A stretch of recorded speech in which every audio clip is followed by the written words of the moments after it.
Good afternoon. So, can you please start by just introducing yourself and the organization you work with? Thank you. My name is Juliet Grace Luwedde. I am Ugandan. I am the global focal point for the UNCCD Youth Caucus, but I also work as a training manager at the Youth Negotiators Academy. Thank you, Juliet. So, as a first question, I'd like to ask you if you can tell us a bit about the challenges of youth participation in international negotiation processes on drought and environmental management. I think the biggest challenge has been really provision of space for young people to participate, simply because often we are looked at as not ready. So the counterparts or the older people say, oh, you're not yet ready to take up this space, so we can't really trust you with it. And in saying that, they're not providing us the opportunity to be trained, so they're not even providing the training opportunities for us. So for me, I'd say that is the biggest challenge as well. But then also because evidently drought is or has been a by-the-way, we tend to think climate change from a bigger spectrum, but we never really break it down to, okay, what are the different aspects to it that one can focus on? So you find that drought is always at the tail end of these conversations, or even focus areas for us. Thank you for that. And I hear that you have this Youth Negotiator Academy and also the Land Youth Negotiator Programme. Can you tell us a bit about what is that and what do you do under these programs and academies? Thank you. So the Land Youth Negotiator Programme is our way of young people responding to the youth engagement strategy of UNCCD, which is a COP15 decision. So when the decision was made by the parties asked the Secretariat, we want to have a more systematic engagement process for young people within the UNCCD process. So consultations were done for the youth engagement strategy. As the Youth Negotiators Academy, we were part of that process. And because we are already implementing the Climate Youth Negotiator Programme, and we are also following the UNCCD process, we decided to replicate what we were doing under Climate to Land. So since then, we've been able to, we launched a program at Creek 21, and since then we've been able to work with 35 countries and also train 100 young people, preparing them for this year's COP16. So for the first time, you'll be able to see young people being a part of the negotiation process, all because of the work and the efforts, but then also the support from the UNCCD Secretariat. Great, thanks. You've already mentioned some of the contributions of this program, so we're going to be able to see a lot of youth for the first time really part of these negotiations. Aside from their presence, can you tell us a bit about some of your accomplishments and some of the things that you're quite proud to have achieved under these programs and academy? I think for me the biggest achievement, I would say, has been the belief by the partners that as young people we can actually do something. Imagine I come and pitch an idea to you for the very first time, and without hesitation you say, I'll support you, right? So we've had partners like the Robert Bosch Foundation who said, you want to do something on land? Please let us know what your plans are and we'll come and work with you.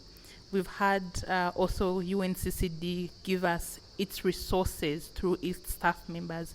I think when we planned our curriculum for that training and we ran it by them, they were able to give us feedback.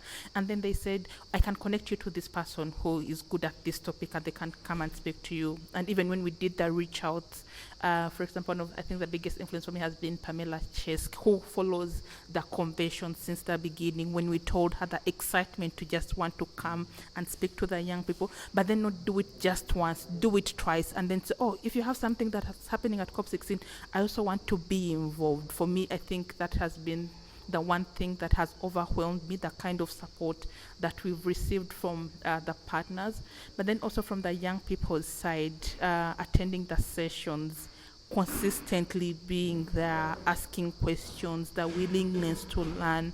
We've seen people who were shy, like Audrey from Cote d'Ivoire. She was shy when the session just began, but now she's one of the most active people as well in the program.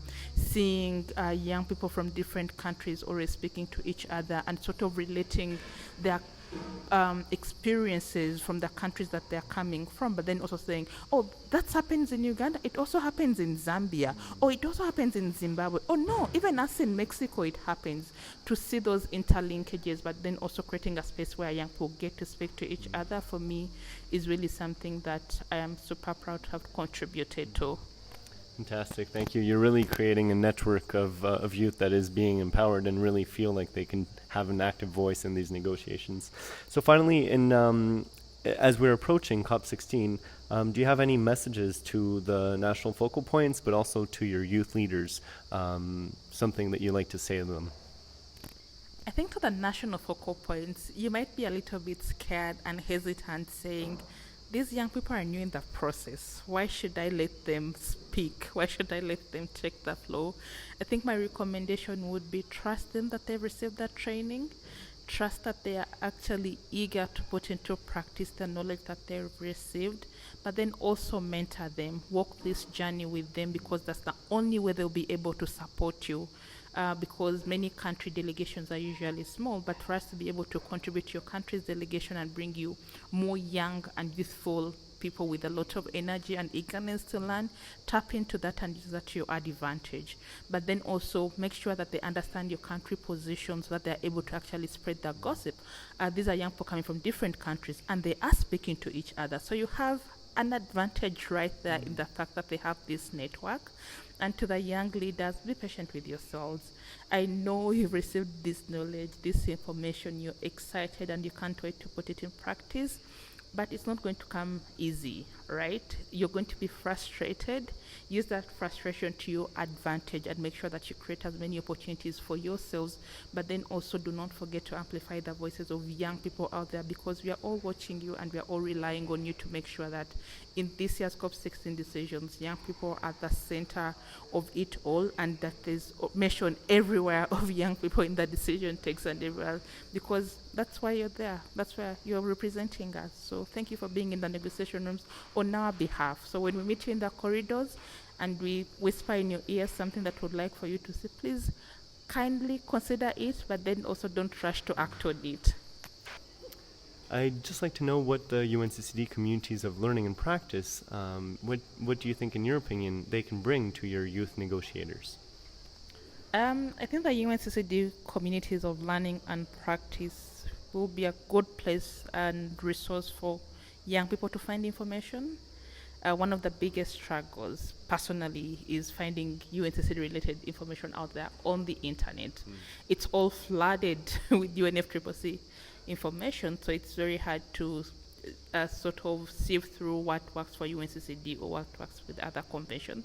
So this is a good place to start as a young person who wants to learn and connect with other people who are in this space. I am able to go into this community and see what other people are saying, but then also ask my questions, which often I would find hard asking, because is my question stupid? Will I even find the right answer? But these communities are a safe space that have been created, and as a young person and thinking broadly about our young negotiators, this is going to be a platform and a space for them to sort of connect with other like-minded, curious people out there, but then also find the right information that they can use into their work and also share their experiences while at it. Thank you very much, Juliet.